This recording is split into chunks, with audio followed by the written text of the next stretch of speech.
Ladies and gentlemen, good day and welcome to Orchid Pharma Ltd Q4 FY24 earnings conference call, hosted by Systematix Institutional Equities. As a reminder, all participant lines will be in the listen-only mode, and there will be an opportunity for you to ask questions after the presentation concludes. Should you need an assistance during the conference call, please signal an operator by pressing star then 0 on your touch-tone phone. Please note that this conference is being recorded. I now hand the conference over to Mr. Vishal Manchanda from Systematix Institutional Equities. Thank you, and over to you, sir. Thank you, Manav. Good evening, everyone. On behalf of Systematix Institutional Equities, I welcome you to the Q4 and full year FY24 earnings call of Orchid Pharma. We thank the Orchid Pharma management for giving us an opportunity to host the call. Today, we have with us the senior management of Orchid Pharma, represented by Mr. Manish Dhanuka, Managing Director, Mr. Mridul Dhanuka, Full-Time Director, and Mr. Sunil Kumar Gupta, Chief Financial Officer. I'll now hand over the call to the company management for opening remarks. Over to you, sir. Thank you, Vishal. Good evening, ladies and gentlemen. This is Manish Dhanuka, the Managing Director. I welcome you all to this discussion of Orchid Pharma's results for the fourth quarter and for the full financial year 2024. Firstly, I am pleased to share some of the key financial achievements for Q4 financial year 24 and then the entire year. In the fourth quarter, our sales reached 217 crores, up from 210 crores in the same period of the last year. Our EBITDA for Q4 was rupees 42 crores compared to rupees 41 crores in the previous year. For the full financial year of 24, we achieved the sales of 819 crores, a significant jump from 666 crores last year. Our full year EBITDA stood at 142 crores. However, this includes 15 crores of interest income. Therefore, the EBITDA from the normal business stands at rupees 127 crores, up from 103 crores in financial year 23. This growth is reflected in our strong compounded annual growth rate of 22% in sales and 26% in EBITDA over the past 3 years. These figures highlight our continuous progress and ability to adapt to the market demands. Efficiency and productivity remain at the core of our operations.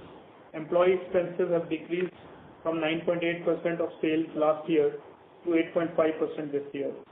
Similarly, our other expenses as a percentage of sales have dropped from 19.9% to 18.9%. Our gross margins have remained stable with a slight shift from 42% last year to 41% this year. These improvements underscore our commitment to prudent financial management and operational excellence. Moving on to the operational updates, I'm thrilled to announce the regulatory milestones on enmetazobactam. This critical drug has received approval from both the US FDA and the European Medicines Agency. This approval marks a significant step forward for Orchid Pharma. It will open the doors to royalties from these lucrative markets. In India, we have also been granted waiver for phase 3 clinical trials, and we will be conducting phase 4 trials post-launching the product.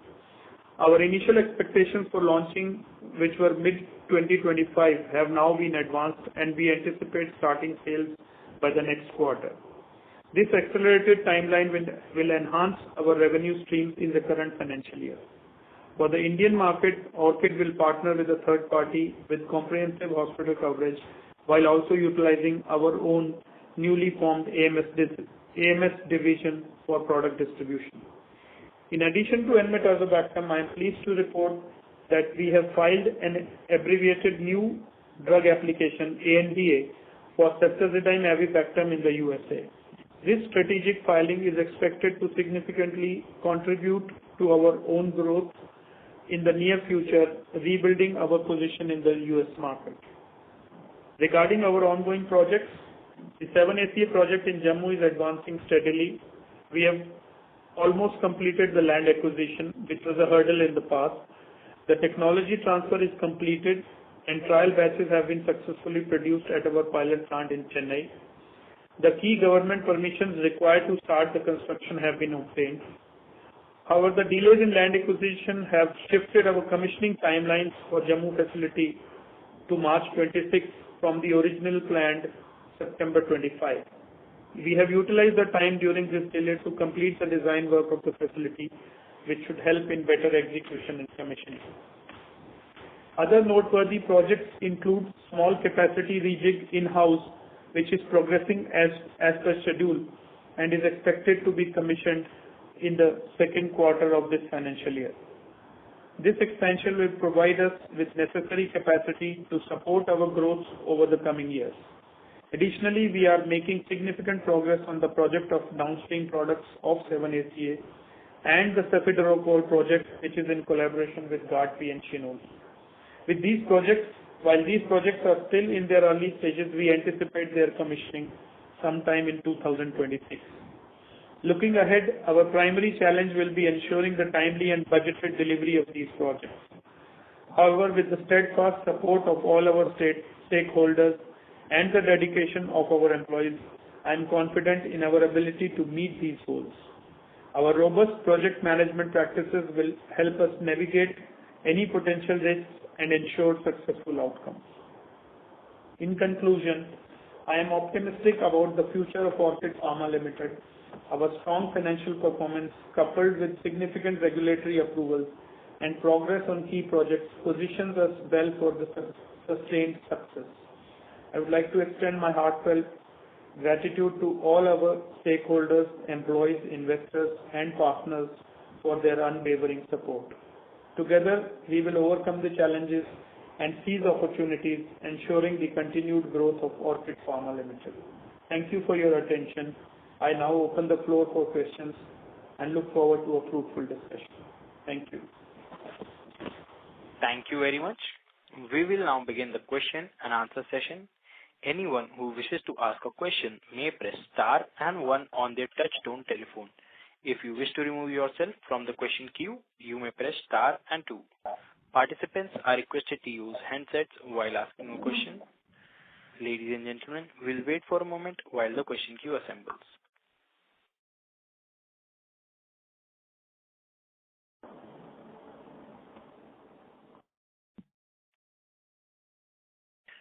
Reminder to all participants, you may press star and one to ask questions.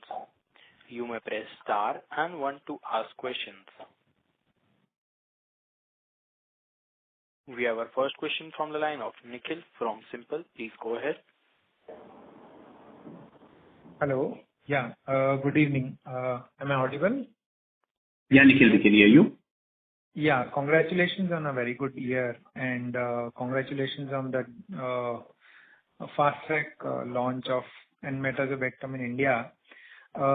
One or two data keeping questions.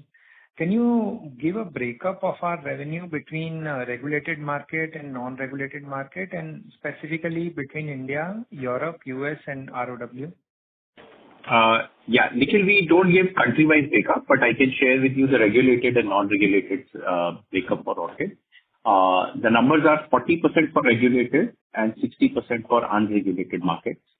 And I can also give you the other number that we share typically, that is a split between sterile and oral business. The oral business for Orchid is 75% now, and 25% is the sterile business. Okay. One more question. See, last quarter we said the sterile facility was commercialized in November, and we were looking at utilizations of close to 40-50%. And probably 100% in FY25. But on the revenue, if we look at between the quarters, there is no significant change. So can you talk about what is the utilization level we are operating on the sterile? And additional question was on the oral also, we were talking about the facility should come up. So what are the timelines for that facility? And post these two, what is the overall capacity addition we have done both on sterile and oral? Yeah. Thanks, Nikhil. Yeah. Okay, sir. We take the next question. Yeah. So this the facility was supposed to be commissioned in November. We commissioned it, I think, in December. And you see, in sterile operations, generally you have a lot of validations and other things to be carried out. However, the last quarter we have operated at 80% capacity, and I think it is evident partly from the sales also, and the products have started moving to the non-regulated markets. As you understand, it will take some time to register the products in the regulated markets. So the products are already selling in the non-regulated markets, and we are very hopeful that this year we should be able to do complete production, total production in this newly commissioned facility of the sterile products. With respect to the non-sterile product, like we mentioned, the capacity increase in one of the products is already in production, and the second one, like I said in the speech, is going to be commissioned probably this quarter or early part of the next quarter. That is going to bring further growth into the company. Okay. And one Hello? Yeah, Nikhil. Yeah, one last question. See, on the new initiatives we've talked about on cefiderocol and 7-ACA and metazobactam.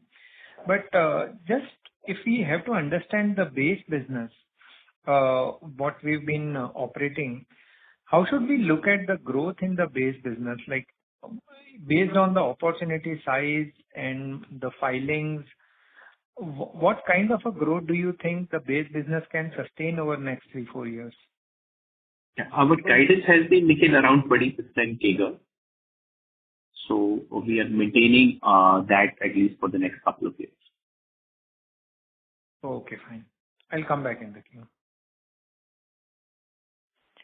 Thank you. A reminder to all participants, you may press star and 1 to ask questions. A reminder to all participants, you may press star and 1 to ask questions. The next question is from the line of Vidit Shah from Spark Private Wealth Management. Please go ahead. Thanks so much for taking my question. My first question was on the enmetazobactam approval that we've got in the royalties that is likely to start kicking in from this year. When this kicks in, does this, fully translate to addition to EBITDA, or do we have any expenses that we incur to realize this royalty? No expenses. Whatever we start the sales and we earn the royalty on those sales, those flow directly to EBITDA. Okay. I've got it. And on the 7-ACA,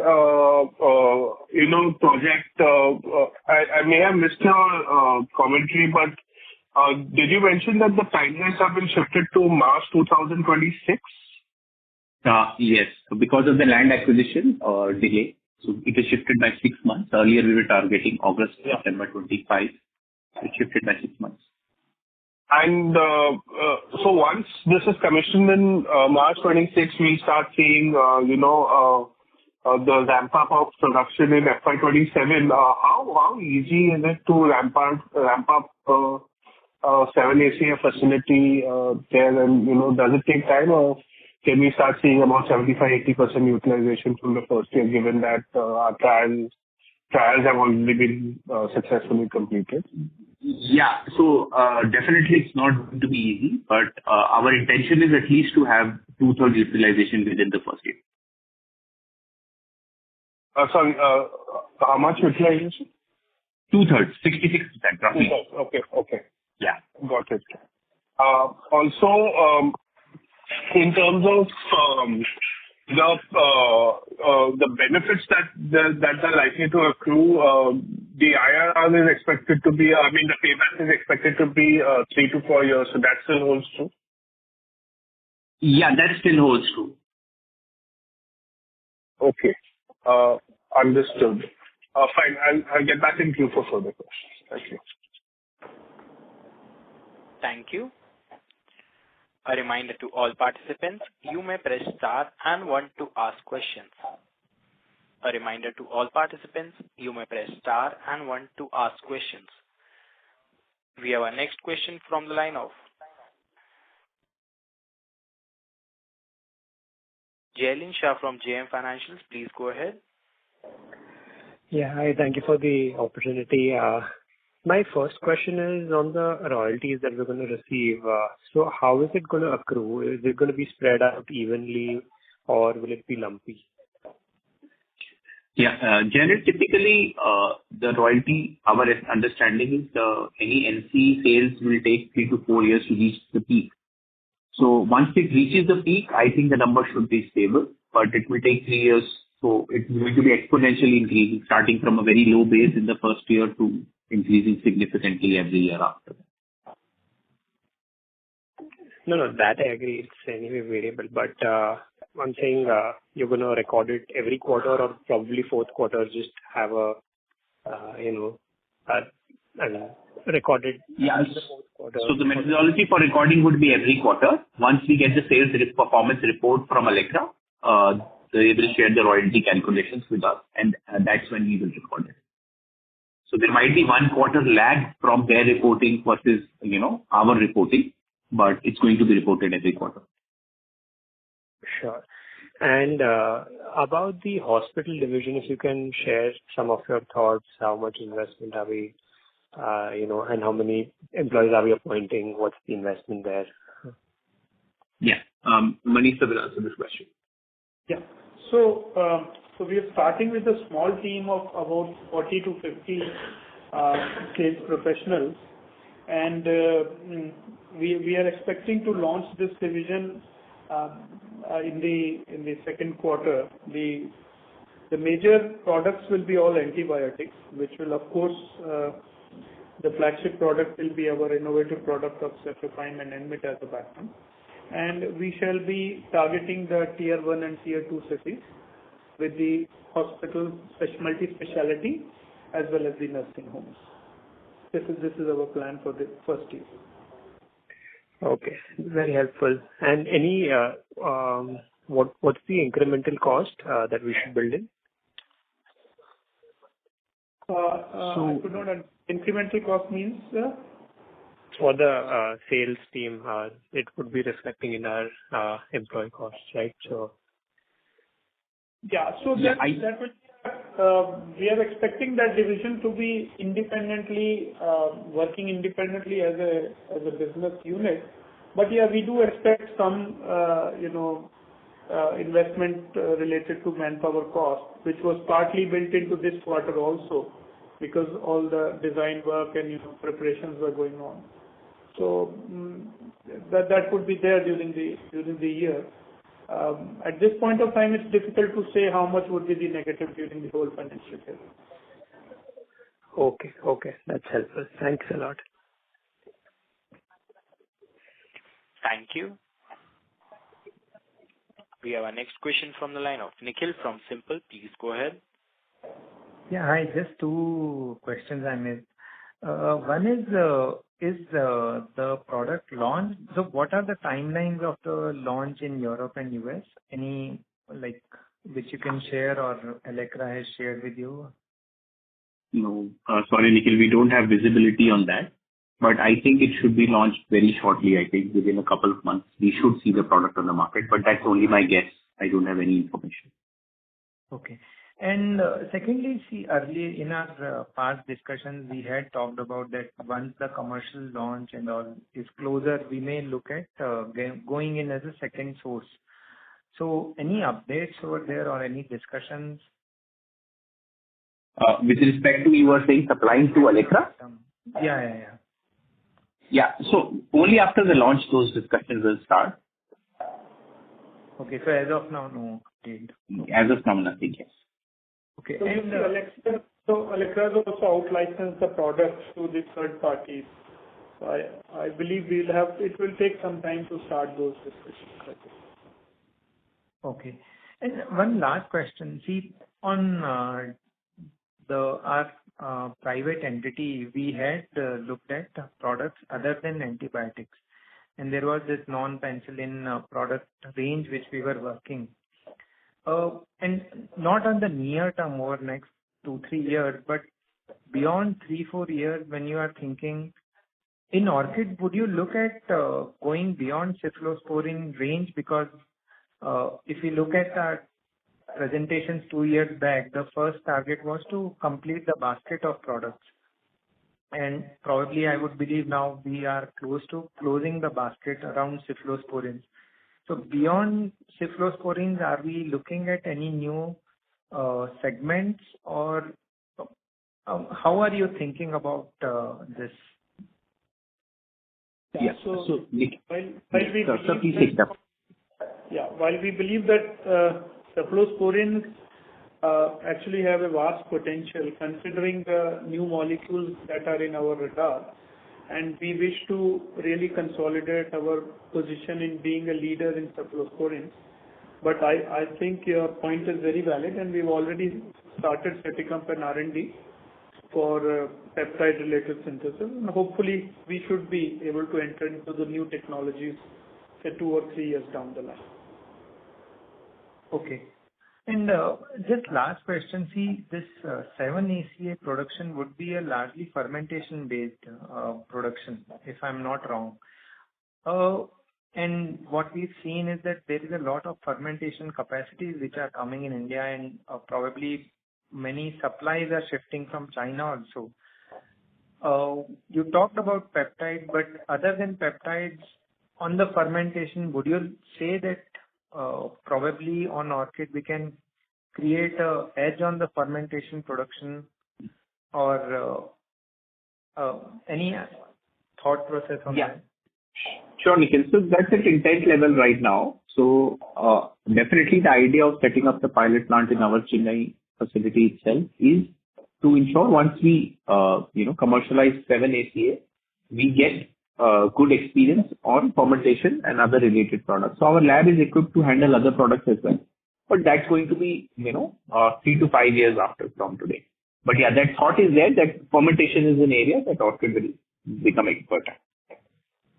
Sure. Thanks a lot. I will come back in the queue.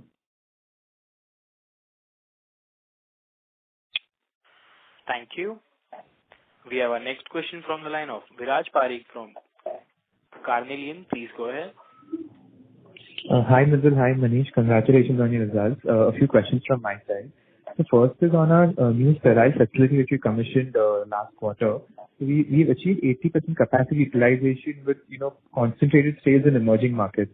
Just wanted to understand that once we are achieving full capacity utilization, is it only the 20% which will target for regulated markets, or do we see more share coming from regulated markets for the sterile facility? See, we don't generally target as such in terms of while manufacturing, we don't target any market. It depends on the order availability that we decide on the production plan. And like you understand, getting this new block registered and approved from the US and Europe authorities will also take about a year or two.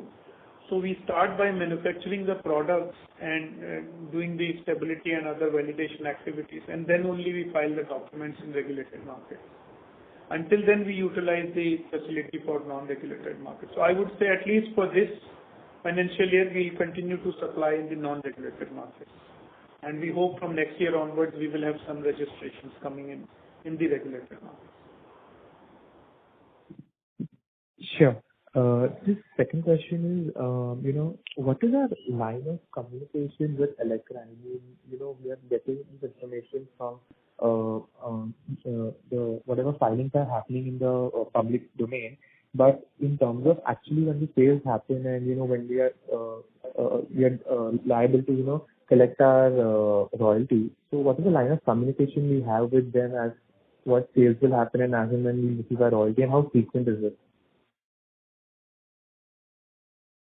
So until now, we have been in communication directly with their CEO and the MD.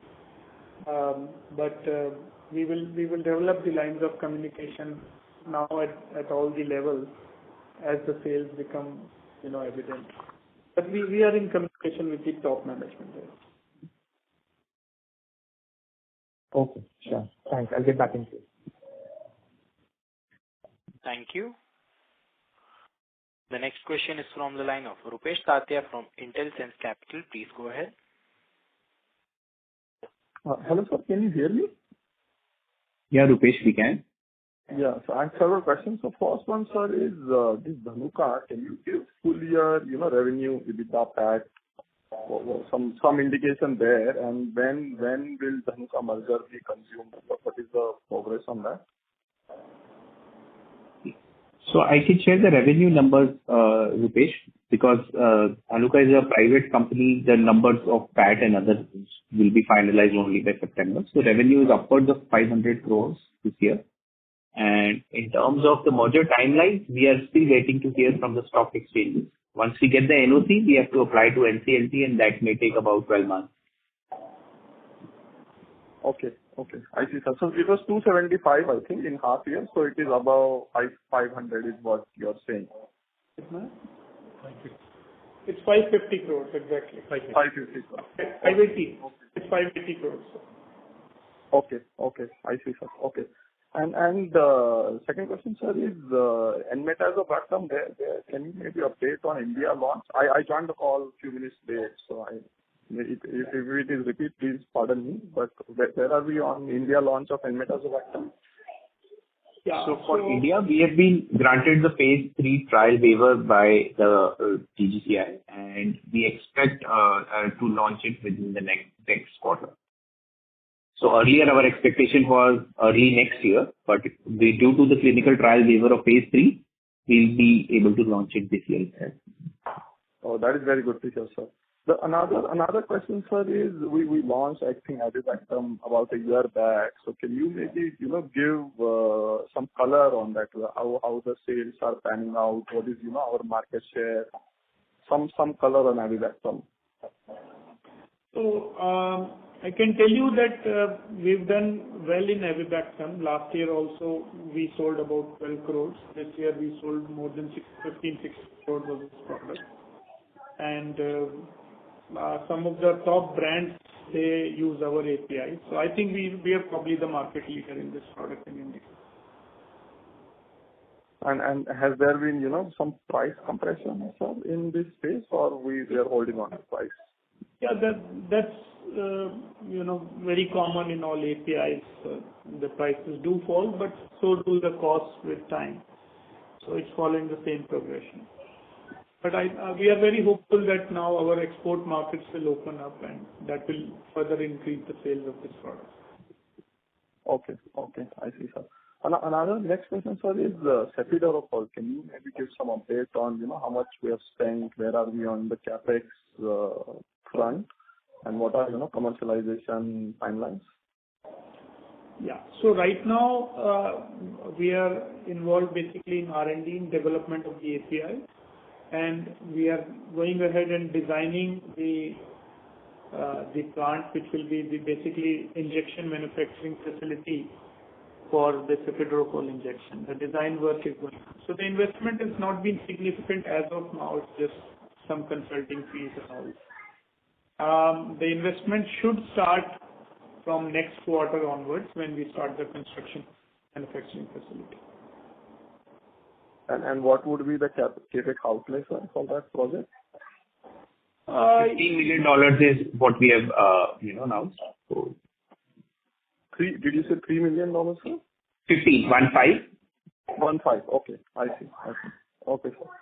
And sir, if we go through older presentation, you had talked about, there were two products. I think they were ready to be launched. One of them was, I think, cefovecin, and another one was ceftaroline. So can you maybe talk about this? Where are we on, launch of these products? Yeah. So ceftaroline is a product that we are going to launch in India now. We have manufactured the API, and we are going to be getting the FDF manufactured in India, and we will launch it in the AMS division, and that will probably be the first generic in India. For the cefovecin, we are ready with the process and technology, and we are tying up with the partners to develop the finished dose formulation for the US market. The technology is ready then. I see. Okay. So just one clarification on cefiderocol. Can we expect some commercial revenue in FY26 from cefiderocol? FY26? Yeah, financial year 26. Yeah, maybe just a little, but maybe not. So it's going to be a little tricky. So it's going to be commercialized sometime in 26, so mostly FY27 only. Okay. Okay, sir. And maybe final question, sir, is, we were working with some US client and some issue happened at